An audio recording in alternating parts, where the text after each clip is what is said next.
is a Frick sawmill. I guess that was a brand of sawmill back in the day. They were actually cutting lumber with it. I actually saw one of these on Craigslist. I was almost tempted to buy it. It didn't have any of the lumber, the wooden parts with it, but all the metal pieces were still intact, so it's still out there. So I'm very tempted to buy it. It was $2,000, which didn't seem outrageously expensive for an entire sawmill, but probably have to leave that dream for another time.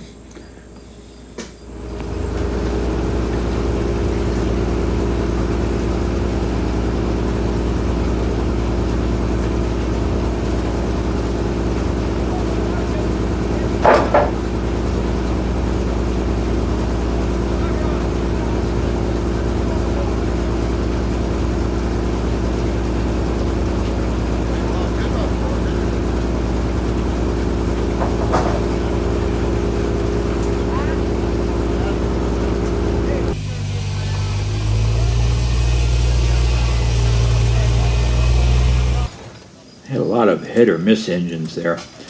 These are very interesting. They have, rather than use a throttle to control the speed like a regular gas engine, what it does is it cuts out the ignition when it reaches a certain speed. There's a governor on it.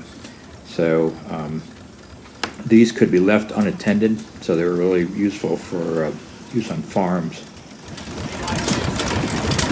This here was on a well over in Ohio. And that's a little gas engine. Little thing sticking up the carburetors. Oh, Yes. cool.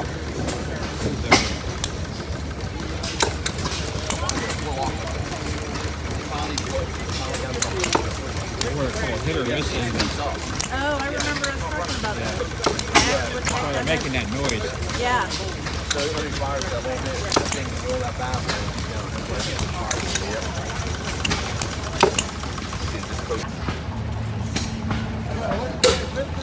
This was in the front, party in the rear. Okay.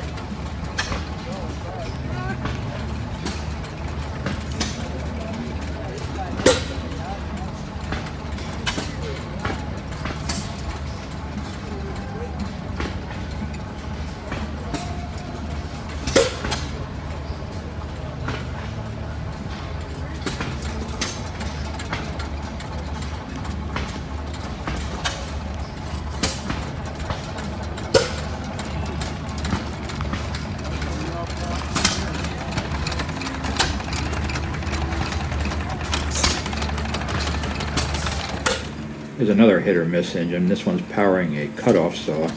You see the blade right there threatening to cut that poor lady in half. We won't show that since this is a PG channel.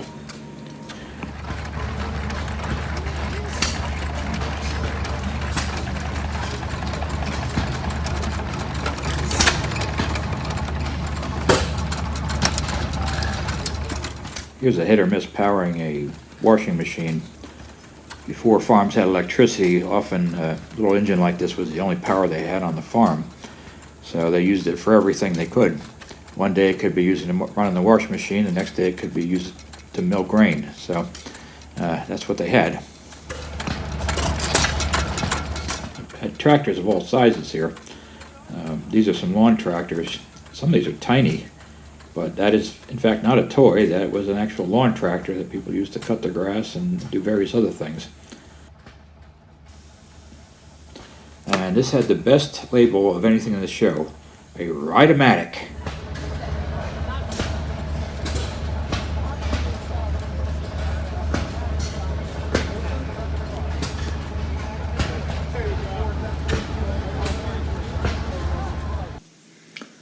And here's where the day went downhill a bit. There's a mid-70s Oldsmobile 88 full-size four-door. I love these kind of cars. And when I told Vicki that it was for sale and dragged her over there, she told me it was one of the ugliest cars she'd ever seen. So that's why I'm not smiling in the photo. She wouldn't let me take a picture of her in front of the car. So I took a picture of her next door with the car next to it. But then she relented and she stood in front of it, despite her better judgment.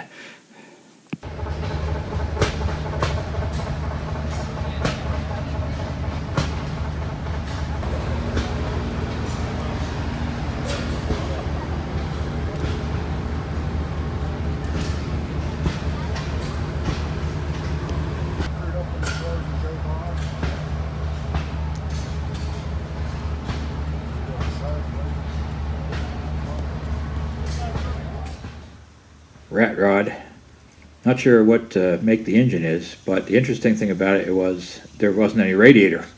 So not sure how they drove that one.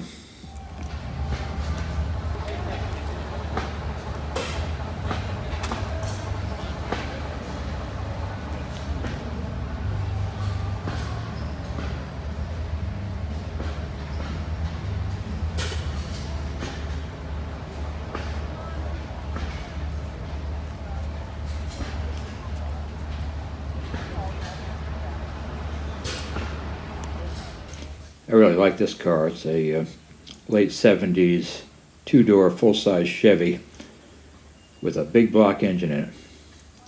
I wouldn't mind having that at all. Of course, the hot blonde was completely appalled that I wanted this thing. It's like it's not quite the same.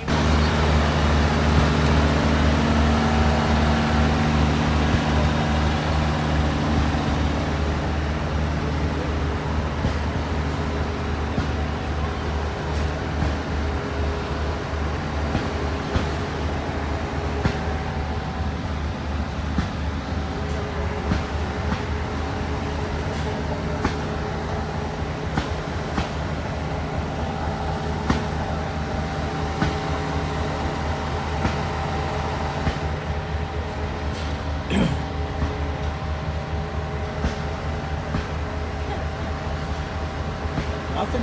About to crash at the flea market. Oh, didn't see anything you wanted? Especially like model stuff, toys. And here's something you don't see very often. That is a GMC V12. They use that in their big heavy trucks. There was also a V6 version of that, which was half of that engine, which they use in lighter trucks and pickups. I knew about them, but I had never seen one in the flesh before, so that was pretty cool. Here's the hot blonde in front of one of the displays. Let me tell you, when you have a woman that glows like that, who just radiates joy, you are one lucky man. There's not a day goes by where I don't feel gratitude that she's mine.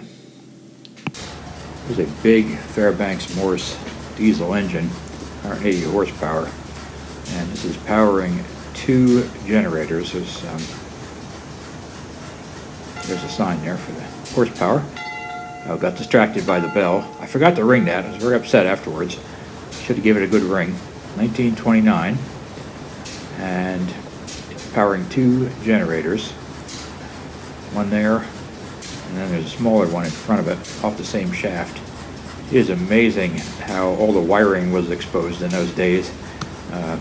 When it sparked, the whole place must have smelled like ozone. And here's another engine. This was used to pump gas through pipelines, not gasoline, but natural gas.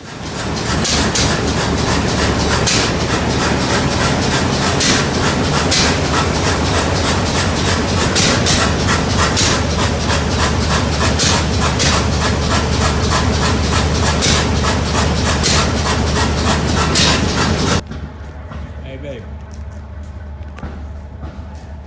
You know what those are? You do? No. What are they? Cream separators. Cream separators. Yep. Oh. I was looking at them wondering. Yeah, it spins the milk and the cream gets thrown off because it's heavier. Oh.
locomotive and a caboose there, and this didn't show up very well. That's the builder's plate on the steam locomotive, and since I'm in the Pittsburgh area, this was of interest because the builder of this particular locomotive was H.K. Porter, whose shops were in Pittsburgh.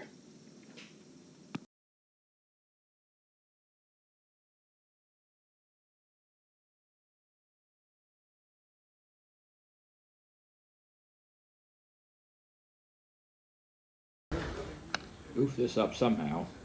Usually when you turn the phone the other way, it automatically corrects it and so that it's upright. But anyway, you got a sideways view of a blacksmith who's heating up some metal there to take it over to the anvil and hammer it. The